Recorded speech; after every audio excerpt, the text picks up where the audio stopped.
La semaine dernière, des pluies diluviennes sont tombées sur la Wallonie et sur la Flandre.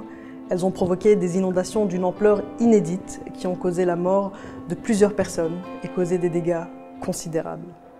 Quasiment une semaine après ces événements, nos pensées vont encore vers celles et ceux qui ont perdu un proche, qui ont vu leurs biens détruits par la montée des eaux, qui ont été forcés de quitter leur foyer et qui resteront marqués longtemps par le souvenir de cette catastrophe climatique.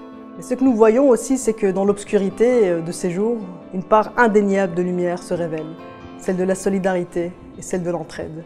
Nous saluons l'engagement sans faille des secouristes, des pompiers, des soldats, des bénévoles qui sont venus prêter main forte dans des conditions apocalyptiques. Nous saluons également tous les mandataires locaux, en première ligne, toujours présents pour servir, consoler, rassurer celles et ceux qui en ont besoin. Comment ne pas s'émouvoir devant l'élan de solidarité en faveur des personnes sinistrées?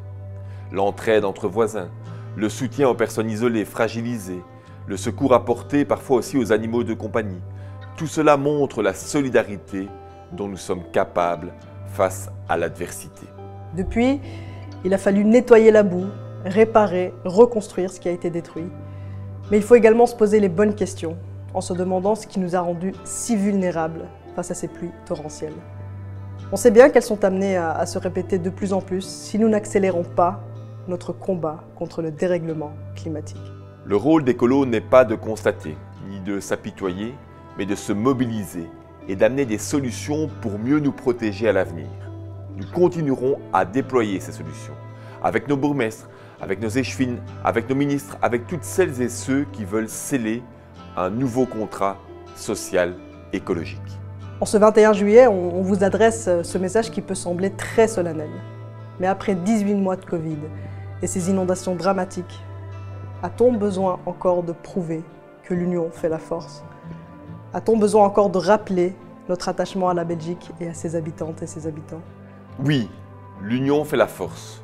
Utilisons cette force pour bâtir des ponts, faire de la solidarité et de la durabilité des critères centraux de toute action politique. Nous ne pouvons pas rester passifs ou discrets. Le climat est un enjeu de sécurité nationale. Agissons maintenant pour soigner le présent et construire un futur désirable.